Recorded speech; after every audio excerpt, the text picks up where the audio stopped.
Let's look at Nikon's 24 to 200 millimeter Z lens for their Z series of full-frame mirrorless cameras. This is a mostly plastic zoom. It is offshored to Thailand, and it's relatively compact. It handles very well. Most importantly, let's take a look at some of the ultra-sharp pictures I can take with this inexpensive little lens. Here's a shot of a Porsche in GT silver and gloss black. This is shot of my Z7 with the 24 to 200 millimeter lens set to 140 millimeters at f6.3 at a 40th, handheld at auto ISO 180. This is a stabilized lens, and I find I can handhold it at slow speeds just great. And it is ultra, ultra, ultra sharp.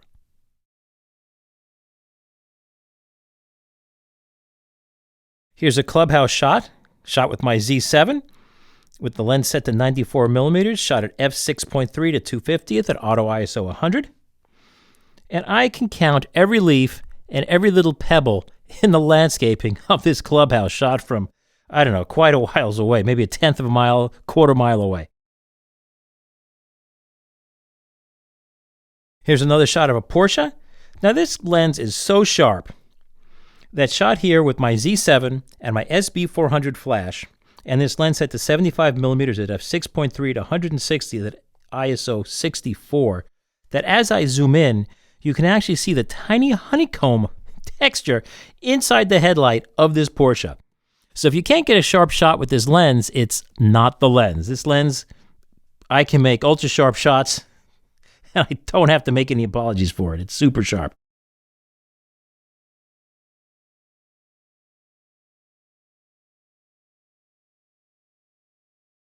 So what more could I say? Well, I'm going to say a lot more. And of course, the detailed review with the sample image files you can download and peer at to your heart's content or at kenrockwell.com. I have the link in my description. It's a small lens, easily fits in my hand. Of course, very close here to the camera, it looks like it grows. But no, it's a small lens. It's a handheld lens. It's relatively lightweight. It's easy to zoom with just a couple of fingers. I don't even have to have it on my camera. It has a lock at 24 millimeters. I never use this. It's got Nikon's beloved orange in there, which I used to use for things like the smallest aperture with the AIS lenses. It's all plastic on the outside. It's got a rubberized ring. This ring is plastic. This is plastic. Again, made in Thailand. Laser engraved serial number. It has a little rubber gasket here for weather isolation. This is my favorite lens for the Z system cameras because this lens does it all. Old timers, I'm an old timer, but the thing is I have enough experience with the new gear to know it's just as sharp from 7200 as my exotic lenses. And actual use, sure, if I was shooting test charts all day long, I could use a 70-200 2.8. But if I'm shooting test charts, I'll just scan them on a flatbed scanner. This lens is portable, covers a range of two lenses, my 24 to 70 and my 70 to 200, and I don't have to swap lenses. So this lens lets me get the shots that other people miss because they're fidgeting by changing their lenses around. What's new about this lens is it's the first Nikon lens ever to use an aluminum lens mount. This is not brass. This is aluminum, which is not going to last anywhere near as long as brass. But guess what? Nikon used brass back before they even had zoom lenses, and we would have to change lenses for every shot. Back in the 60s, wide shot, tel shot, either you carried two bodies or you changed lenses for each and every shot. This is not going to last as long as a brass mount, but guess what? This lens isn't going to last that long either. It's not an heirloom grade lens. It's all plastic. It's certainly going to last longer than having a plastic mount, so that's a good thing. It saves a little bit of weight, saves them a little bit of money, so it certainly beats having a plastic lens mount. What's missing is no switches. It does not have a VR switch. It does not have an AF switch. If you want to change any of those things, you've got to go into the menus on your camera, and I don't like that. But tough. I certainly would rather have to do that than have to change lenses for every other shot. It only works on Nikon Z cameras. You can't get an adapter to run this on any kind of a digital single lens reflex. It comes with a plastic hood. It doesn't come with a case. It comes with this little cloth-like bag. I don't call that a case. Nikon calls it a case, and they'll take your money for it.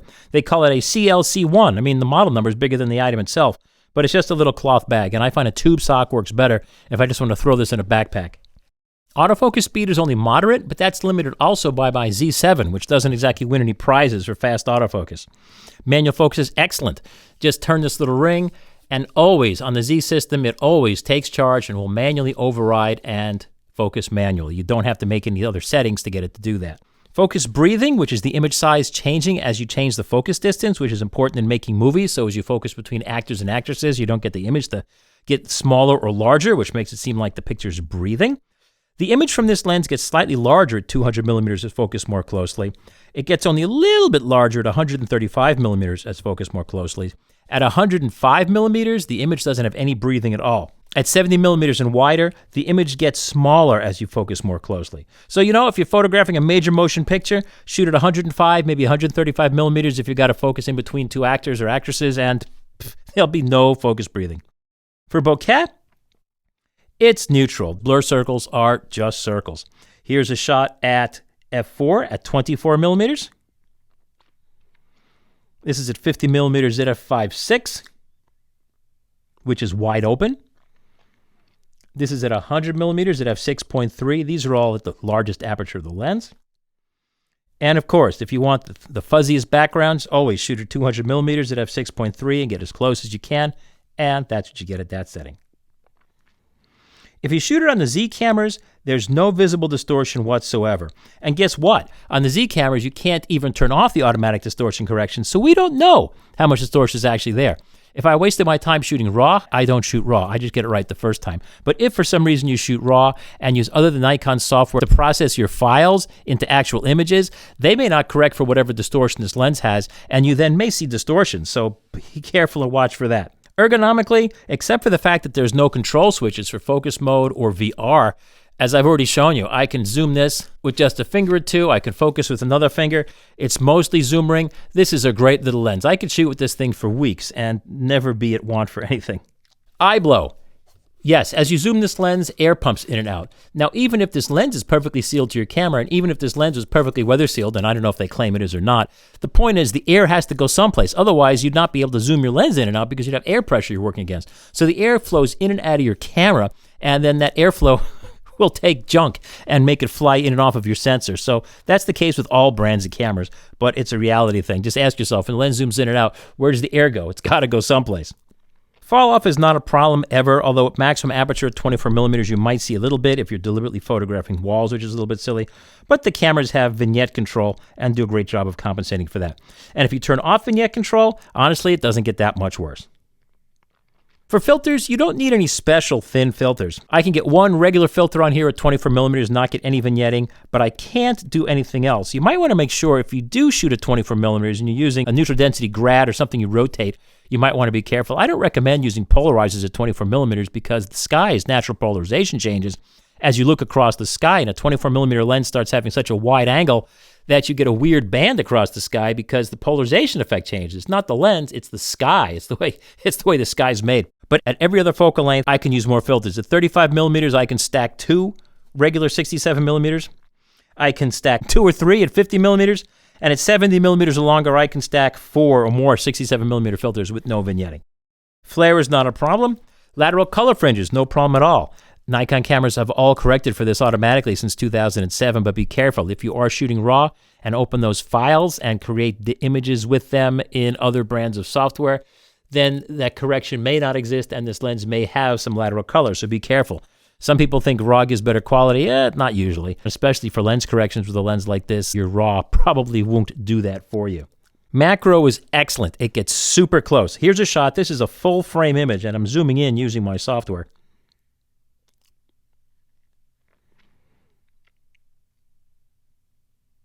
And it's super sharp. Mechanically, as I said, it's almost all plastic. How much noise does it make when you shake it? A little bit of clunking, a little bit of clicking, but not much. It's certainly nothing unusual there. It doesn't have any spherochromatism. In other words, if you're out of focus, you're not going to get color fringes on highlights. But that's to be expected because it's a relatively slow lens. Image stabilization on a Z7 with firmware 3.11, which should be all and more than up to date with this lens, I get only about 2 stops of real-world stabilization at 24 millimeters. I get about 3.5 stops at 50 millimeters. I get 5 stops at 100 millimeters where I might really need it, and that is excellent. Same thing for 200 millimeters. I get about 5 stops of real-world stabilization, and that I love. In other words, everybody's different, but standing freehand, in other words, just standing on my feet, standing up straight, not bracing elbows or bracing anything on anything, almost all the time, I get perfect tripod equivalent sharpness at 1/8 of a second at 24 millimeters, 1/8 or 1/4 of a second at 50 millimeters, 1/8 of a second at 100 millimeters, and 1/8 or a 15th or a 30th of a second or so at 200 millimeters on my Z7. which I think is, well, it's excellent, but it is pretty much what most brands of cameras do today. I don't get much in the way of Sunstars. At best, I get soft, weak, 14-pointed Sunstars and brilliant points of light. Here we go with the various apertures, and ignore the strange vertical smear on there, that interline transfer smear from the sensor of the camera. That's not a defect of the lens.